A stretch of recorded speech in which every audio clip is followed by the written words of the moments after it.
So with taking that into consideration, looking for those easy snacks and sides can really help us to stay very consistent and also feeling really good this time of year too. So the whole goal with this presentation is to give you some ideas of maybe regular casual snacks, as well as snacks that you might be able to have around parties and get-togethers, as well as some easy side options for us too. Really, the main problem with the holidays is that our routine changes, our sleep changes, our mealtime change, the balance of meals, cravings, all of those things. And unfortunately, a lot of those meals that we have during the holidays tend to be higher in saturated fat, higher in sodium, and higher in added sugar. All of those things that can leave us with that like pit in my stomach feeling or heavy stomach feeling, where it's very difficult for us to kind of feel our best, move our best, let's say, to see any sort of like change or progress, and even just energy levels throughout the day. And then we also have that peer pressure of trying or wanting somebody wanting to eat with you, even though let's say they're eating, but you're not wanting to. They want you to enjoy it too. My husband's family is delightfully food pushers.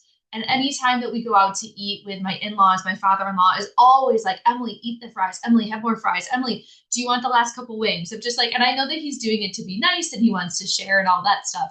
But it can be really hard for people this time of year if we don't feel like we have the willpower, or we feel like, well, I don't want to make them mad and I don't want to feel bad of not having those things. So just reminding yourself, especially too, of like, you can say like, no, thank you, I'm not hungry. Or we can always bring that stuff home. There's always leftovers. We always overcook. I mean, for our Thanksgiving this year, my dad made 9 sides. There were 6 of us. We did not need 9 sides on that table. And I think most of them did not get eaten. We can always take things home. You don't have to feel that pressure, feel that obligation of like, I have to eat something because someone's offering it to me, even if I might not be 100% hungry for it or needing for it overall. So with snacks, now this is just any time of year, whether it's the holidays or not, really good ideas for snacks. We want them to be about 150, not 15, 150 to 250 calories per each snack. The idea is the snack is going to be a kind of like a mini meal to help hold you over in between meals. Most people will need a mid-afternoon snack because the longest time for us for like not eating is typically between lunch and dinner time. Breakfast and lunch are pretty close together where you may not need a snack unless you're starting to feel some of those hunger cues. So trying to have that mid-afternoon snack can be a really great way to keep your fullness level up, keep your energy level up, as well as prevent some of that mindless snacking that might happen, let's say on our way to a party or something like that. Really with the snacks, we want them to be quick energy, so carbohydrates plus protein or a healthy fat. We get our energy from carbs. That's our primary energy source. So if we're having quick energy from carbohydrates, let's say it's crackers. I had a little snack this morning. It was like a handful of rice checks with, I threw some walnuts in there. So fat and a little bit of protein out of it, some omega-3, something that I can kind of munch on that has the quick energy and that fullness component, because fat fills us up fast. Protein's what keeps us full.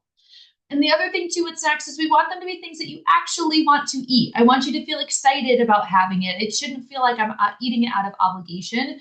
Maybe your favorite go-to snack is to make some sort of like a dip or like a hummus option. I love making dips with like a plain Greek yogurt. It's a great, easy way that you're going to get some good gut health benefits, as well as having the benefit of what's it called, not having as much of the saturated fat in the protein too. So trying like, all right, I can make I love the McCormick Simply packets. It's like a Simply 5. It's 5 ingredients. You throw it into like a low fat plain Greek yogurt and it makes a great higher protein dip. One of my favorites. The other thing too with snacks is we really want to aim for fullness out of them. So if we can lean into voluminous things, which is like fruits and vegetables, we're probably going to feel fuller for longer. You might be able to have like this small, let's say, bar that's 150 or 200 calories, but if you're kind of feeling like something is still left to be desired, I still want something else, then I would say like make it more dense, add more volume to it. And volume is really going to be from those fruits and vegetables, higher in fiber, higher in water, really helpful and satiating for us. So that snack might look like any of these options. Now, I actually just put these into ChatGPT. If you ever need like a quick list, all things that I would eat anyways and things that I've recommended. So these are more of like those standard snacks. Apple and peanut butter is great. Trying to do 1 tablespoon of peanut butter. You could do yogurt and berries, cottage cheese, and any sort of fruit.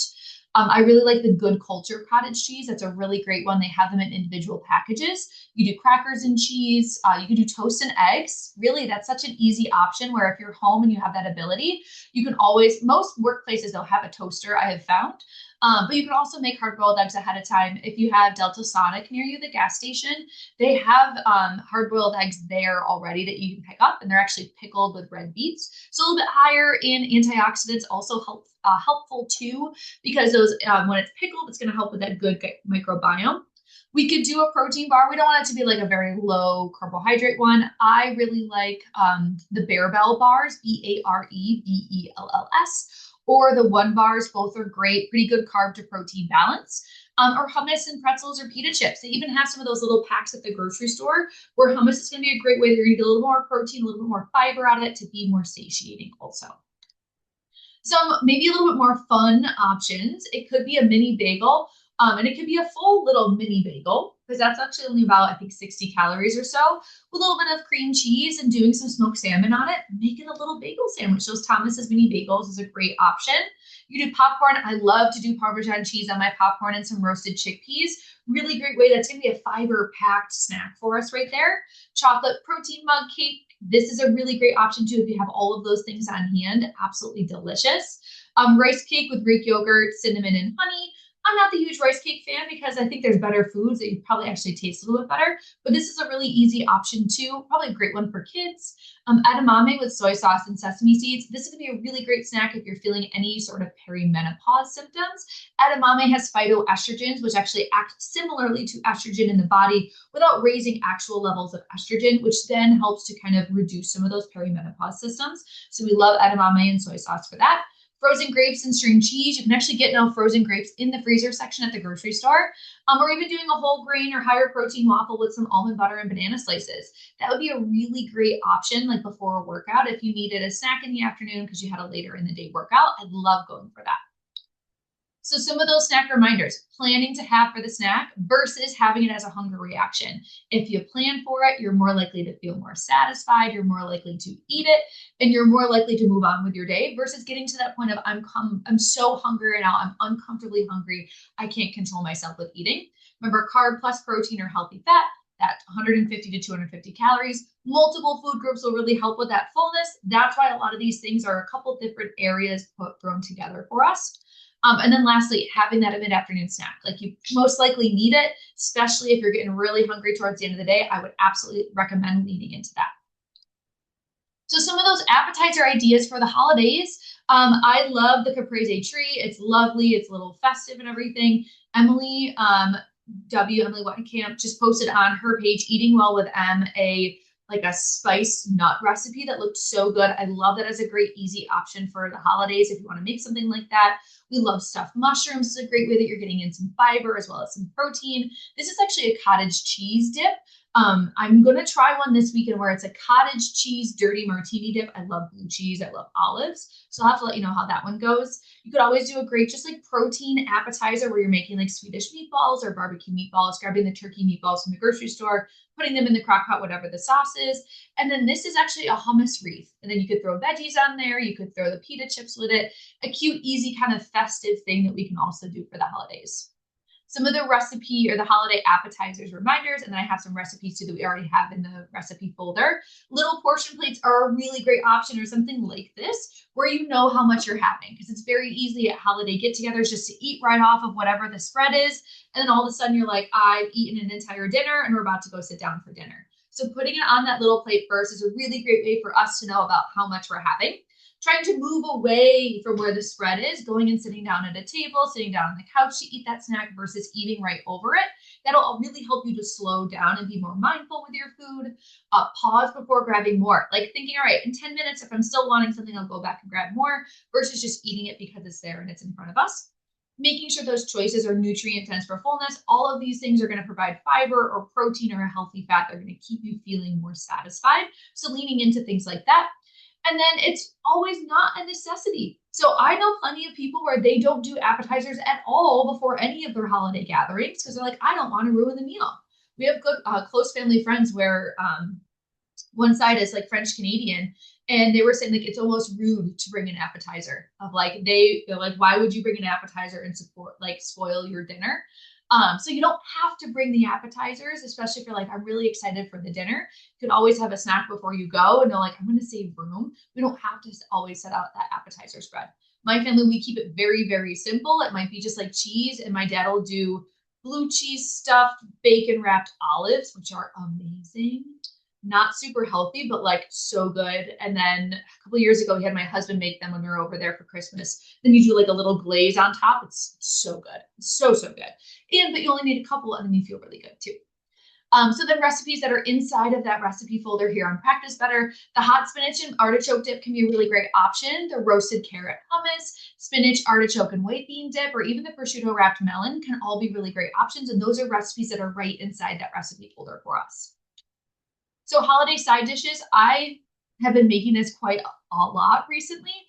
You can either do it with acorn squash, but you can't really eat the skin. It's a little bit too tough. Or if you do it with delicata squash, cut it thinly, toss it with olive oil, salt, pepper, garlic, and Parmesan, and just roast it for about 20 minutes or so at 400. I also will do it in the air fryer. Really delicious and something that's not super heavy as far as a holiday side dish. Brussels sprouts are a really great option. They're in season right now. They're also a really great cruciferous vegetable. Cruciferous vegetables help to reduce our stomach and colon cancer risk.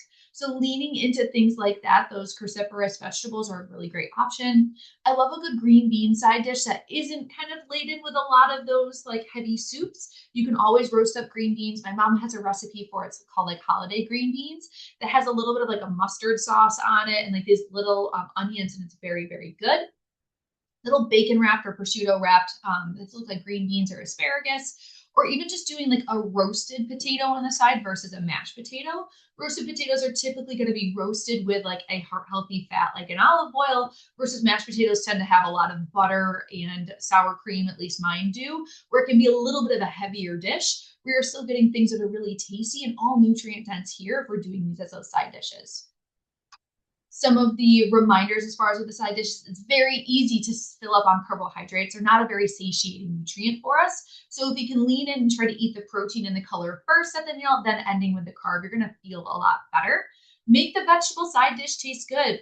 All of these things have tasty things on them. It's not just like steamed green beans or like just steamed Brussels sprouts. They have seasoning on them. They have a little bit of bacon with them. Make them taste good. You're more likely to eat them and you're more likely to eat more of them and have other people eat them too.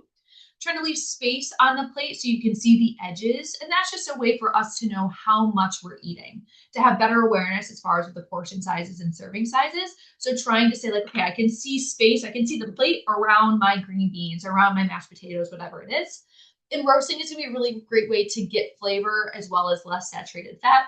If you're looking at recipes that might be like cream, sauce, or say like rich, know that they're going to be a little bit higher in saturated fat, which can sometimes cause upset stomach for people or cause us to fill up a lot faster too. So some of the recipes in our recipe folder that might be great to tap into, the bacon wrapped asparagus bundles. I've made those, they're delicious. Broccoli salad, butternut squash, macaroni and cheese. It's still macaroni and cheese, but it has some butternut squash in it. So a great way to sneak in some extra veggies. Crab and artichoke stuffed mushrooms. That could be a side dish or an appetizer. Gingered green beans. Ginger is a really great anti-inflammatory for us. Honey balsamic Brussels sprouts. I love a good roasted Brussels sprout. They're so good. Or even making veggie fritters. So all ways that you're going to get fiber in and have those good side dishes without feeling like, oh man, I feel really heavy or my stomach feels really full. Any questions on snacks and side dishes that might be supporting for us for this holiday season?